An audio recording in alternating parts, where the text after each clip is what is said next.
السلام علیکم ورحمۃ اللہ وبرکاتہ۔ پیارے مسلمانوں، درس قرآن کا یہ لیسن نمبر 13 ہے۔ آج کے درس میں ہم سورہ البقرہ کی 6 آیتیں یعنی آیت نمبر 8 سے آیت نمبر 13 تک سمجھنے کی کوشش کریں گے۔ چلیے شروع کرتے ہیں۔ اعوذ باللہ من الشیطان الرجیم۔ اللہ کی بارگاہ میں پناہ چاہتا ہوں شیطان مردود سے۔ بسم اللہ الرحمن الرحیم۔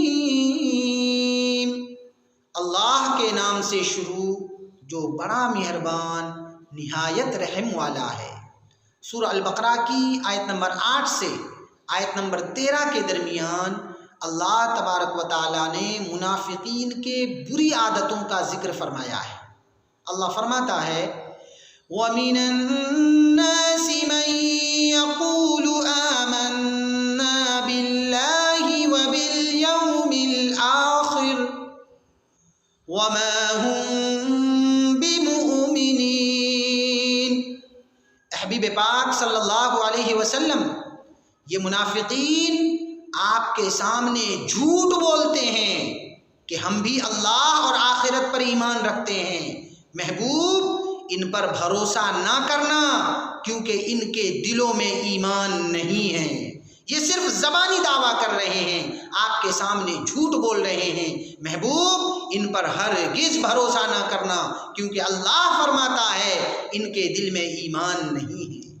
آگے اللہ تبارک و تعالیٰ ارشاد فرماتا ہے يُخَادِعُونَ اللَّهَ وَالَّذِينَ آمَنُوا وَمَا يَخْدَعُونَ إِلَّا أَنفُسَهُمْ وَمَا يَشْعُرُونَ۔ حبیب پاک صلی اللہ علیہ وسلم، یہ منافقین بظاہر آپ کو اور آپ کے اصحاب کو دھوکہ دے رہے ہیں، لیکن حقیقت میں یہ اپنے آپ کو دھوکہ دے رہے ہیں۔ بظاہر تو آپ لوگوں کو دھوکہ دے رہے ہیں۔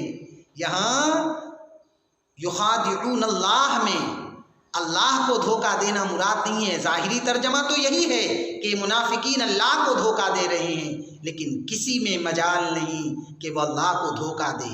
لہذا مقصود قرآن یہ ہوگا کہ حبیب پاک صلی اللہ علیہ وسلم، یہ منافقین آپ کو اور آپ کے اصحاب کو بظاہر دھوکہ دے رہے ہیں، لیکن حقیقت میں اپنے آپ کو دھوکہ دے رہے ہیں۔ فرق یہ ہے کہ عداوت دین کی وجہ سے ان کے سوچنے کی صلاحیت ختم ہو چکی ہے۔ انہیں شعور نہیں ہے کہ آپ لوگوں کو دھوکہ دینے کے چکر میں خود کا کتنا بڑا نقصان کر رہے ہیں، خود کو ہی دھوکہ دے رہے ہیں۔ آگے اللہ فرماتا ہے فی قلوبہم مرض فزادہم اللہ مرضا ولہم عذاب علیم بما كانوا یکذبون۔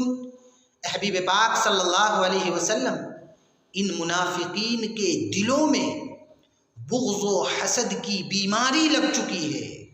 بغض و حسد کی بیماری ہے تو اللہ نے ان کی بیماری میں اور اضافہ کر دیا، ان کے مرض کو اور بڑھا دیا، تاکہ قیامت کے دن انہی کے کرتوتوں کی وجہ سے انہیں دردناک عذاب دیا جائے۔ آگے اللہ فرماتا ہے وَإِذَا قِيلَ لَهُمْ لَا تُفْسِدُوا فِي الْأَرْضِ قَالُوا إِنَّمَا نَحْنُ مُصْلِحُونَ أَلَا إِنَّهُمْ هُمُ الْمُفْسِدُونَ وَلَكِنْ لَا يَشْعُرُونَ۔ حبیب پاک صلی اللہ علیہ وسلم، جب آپ کے اصحاب ان منافقین سے کہتے ہیں کہ دوغلے والی حرکتیں کر کے معاشرے کے ماحول کو نہ بگاڑو، زمین پر فساد برپا نہ کرو، سماج کے اندر فتنے پیدا مت کرو، کیوں دوغلے والی حرکتیں کرتے ہو؟ تو یہ منافقین آپ کے اصحاب کو جواب دیتے ہیں کہ آپ ہمیں غلط نہ سمجھو، تم ہمیں غلط نہ سمجھو، ہم معاشرے کے ماحول کو بہتر بنانا چاہتے ہیں۔ اے ایمان والو، ان منافقین سے محتاط رہنا، آگاہ رہنا۔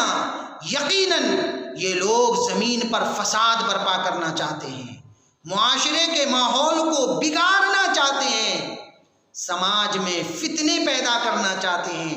الا انہم هم المفسدون، اے ایمان والو، ان منافقین سے محتاط رہنا، یقیناً یہ لوگ معاشرے کے ماحول کو بگاڑنا چاہتے ہیں۔ فرق یہ ہے کہ انہیں اپنی غلطیاں نظر نہیں آتی، اور عداوت دین کی وجہ سے ان کے سوچنے کی صلاحیت ختم ہو چکی ہے، انہیں شعور نہیں ہے کہ یہ کس قسم کی گھٹیا حرکتیں کر رہے ہیں۔ آگے اللہ فرماتا ہے وَإِذَا قِيلَ لَهُمْ آمِنُوا كَمَا آمَنَ النَّاسُ قَالُوا أَنُؤْمِنُ كَمَا آمَنَ السُّفَهَاءُ أَلَا إِنَّهُمْ هُمُ السُّفَهَاءُ وَلَكِنْ لَا يَعْلَمُونَ۔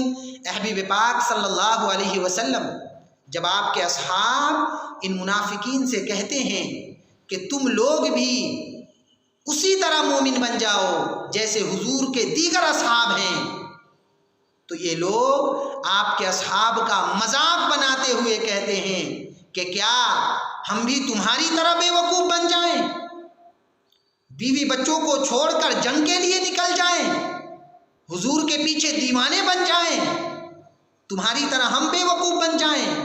اللہ فرماتا ہے الا انہم هم السفہاء، اے ایمان والو، اے میرے محبوب کے اصحاب، ان منافقین کے باتوں سے غمزدہ نہ ہونا۔ آپ لوگ حقیقت میں بے وقوف نہیں ہو، آپ تو رضی اللہ عنہم ورضوا عنہ ہو، آپ بے وقوف نہیں ہو، یہ منافقین خود بے وقوف ہیں، اس لیے تمہیں بھی بے وقوف سمجھ رہے ہیں۔